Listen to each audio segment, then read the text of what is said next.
Alô amigos primatas, aqui é mais um vídeo meu do canal História é Ciência. Posteriormente darei continuidade aos vídeos dos pensadores da história, mas antes eu gostaria de resgatar um sociólogo, um dos pais da sociologia que tem sido um tanto escanteado, tanto no curso de Sociologia como no curso de Humanas em geral, História, Filosofia, mas a importância dele não deve ser negligenciada. Então eu estou me baseando no livro dele, As Formas Elementares da Vida Religiosa, da editora Abril Cultural, da coleção Os Pensadores, né? Eu recebi este livro, né, um presente, já está um pouco velho, desgastado, mas muito bom, estou lendo bastante ele e assim, está sendo muito útil para mim. Então, eu chamo a atenção que se você estiver lendo por essa edição, na segunda parte, na página 211 desse livro, ele vai falar um pouco da religião e como a religião, ela o quê? Ela criou a filosofia, né? As indagações filosóficas não são na Grécia Antiga, mas você pegar na Índia, na China e até aqui nas Américas com os astecas, os maias, todo o pensamento filosófico e científico deles, das construções, das pirâmides, das esfinges e pirâmides no Egito Antigo, vem da religiosidade, da religião deles, que foram construídos através, primeiramente, da prática da religiosidade, da espiritualidade, o modo como eles interpretaram a vivência, a realidade deles, e daí foram criando as religiões organizadas, os astecas, a deles, os egípcios, a deles, os gregos, as deles, e aí veio os judeus com as suas, que daí surge o cristianismo, o islamismo, que vem, né, de origem, né, judaica. Aí ele fala que a religião, ela não é simplesmente um rito, mas ela é uma vivência que ela só é percebida pelo fiel, o que é verdade. O que o Durkheim quer dizer é que uma prática ou uma vivência religiosa que para você ou para mim possa simplesmente não ter sentido nenhum, mas para aquele fiel aquilo tem um sentido, tem uma importância. Por isso a questão do respeito, da ética. Então, por exemplo, uma coisa é você fazer um protesto contra atitudes de determinados grupos religiosos ou, mais especificamente, de determinados líderes religiosos. Outra coisa é quando você está naquele templo religioso, naquele local sagrado, né, para os seus fiéis, e faz algo que escandalize o sagrado, né, o ambiente sagrado deles. O que aconteceu em uns movimentos, sem querer tomar partido nenhum, mas houve ano passado, ano retrasado, algumas integrantes, não são todas, mas de algumas integrantes de movimentos feministas, LGBTs, que fizeram agressões à Igreja Católica, também algumas igrejas protestantes, mas a reportagem destacou mais a Igreja Católica, em Buenos Aires e em outras cidades também, fazendo pichações com os símbolos de órgãos sexuais. Isso aí é um desrespeito, porque por mais que você vá de contra a ideia daquela religião, no caso mais específico da Igreja Católica, você não pode reprimir o espaço religioso deles, porque aquilo é sagrado. Não só para aquele líder que você está criticando, mas para os fiéis que fazem parte daquela vivência.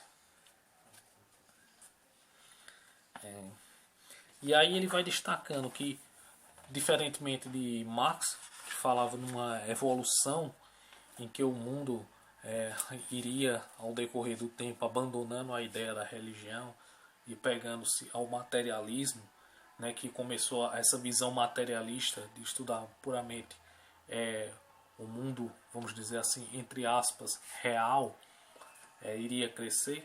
De fato ele cresceu, do século XIX até agora, no século XXI, há um crescimento muito forte do pensamento mais materialista, deixando a religião, ou não especificamente a religião, mas a espiritualidade, porque há pessoas que estão de fora da religião, seja ela qual for, mas ainda tem uma crença, uma prática espiritual ou uma mescla, né, um sincretismo de várias religiões que para ela tem um sentido muito importante. Chega até o ponto da realidade às vezes de ser um pouco chato, porque eu acho que a inteligência, a capacidade intelectual vai de todas as pessoas, desde um ateu, um agnóstico, um cristão, um judeu, um budista, um espírita, vai do seu nível de leitura e de dedicação, né? O mais importante é a dedicação, porque se você não se dedicar, você não vai ler. Se você, consequentemente, sem a leitura, você não tem o entendimento daquilo. Então, independente da crença ou descrença, não é postar imagens ou fotos ou declarações polêmicas em redes sociais que vai lhe fazer um pensador, mas é justamente a interpretação da realidade e muitas das vezes não olhando de acordo com os seus olhos, mas de acordo com os olhos do grupo que você está estudando. Isso para um cientista social. Então, tanto um historiador, antropólogo, sociólogo e até mesmo um filósofo, quando ele vai analisar a religião, ele pode sim ter suas críticas, né, desde que bem fundamentadas, mas ele tem que principalmente analisar a vivência do ponto de vista do fiel. E essas três histórias, sociologia e antropologia principalmente, é que tem que ter esse cuidado, essa análise bem precisa. E aqui na página 212 ele fala que as representações religiosas são representações coletivas, que exprimem realidades coletivas, a realidade de todo aquele grupo ali. Os ritos são maneiras de agir que nascem no seio dos grupos reunidos e que são destinados a suscitar, a manter ou a refazer certos estados mentais desses grupos. Refazer ou criar estados mentais justamente é um estado de consciência que aquele rito vai trazer um significado espiritual que para quem está de fora não faz sentido nenhum. Mas para aqueles que estão dentro daquela religião faz todo sentido. E sem aquele rito é a perda de algo. Então, por exemplo, vamos pegar o cristianismo, desde a Igreja Católica, as igrejas protestantes, a Igreja dos Santos dos Últimos Dias, os Testemunhas de Jeová, Adventistas, todas as igrejas cristãs. Todas elas têm um ritual chamado de Santa Ceia, do qual tem a declaração que Jesus fala com seus discípulos, anunciam de seus traidores, né? Que é para comer o pão e tomar do vinho, né? Que é para lembrar do seu corpo e do seu sangue, né? Algumas igrejas utilizam apenas água, outras põem um suco de uva um pouco mais forte, não o vinho em si. Mas independente dessas diferenças, o fato é que esse rito, para os cristãos, é muito importante porque eles estão relembrando um momento de que o seu Salvador, no caso Jesus, esteve na terra, e não só isso, um momento em que ele sabia que ia ser traído por um de seus amigos, que estaria só, que naquele momento o seu grupo ia se dispersar, ele teria que enfrentar os romanos e alguns líderes judeus que estavam contra ele, pois nem todos estavam, como Nicodemos foi um dos que os defendeu, e outros que, segundo a história, não participaram da reunião, né? Não foram convidados, vamos dizer assim. Só para frisar que não foram os judeus que matou Jesus. Alguns judeus tiveram realmente interesse nisso, mas o Império Romano, dentro dessa loja, tinha seu interesse também. Então, isso além de ter um significado espiritual, a prática, é relembrar o sofrimento que aquele Salvador, para os adeptos dessa fé, passou naquele momento. Então, é legítimo supor, desfoquei aqui, que a religião ela é rica em elementos sociais, né? E posteriormente ele vai fazer uma crítica a Kant, que Kant em uma de suas obras vai dizer que o espaço ele é vago, indeterminado.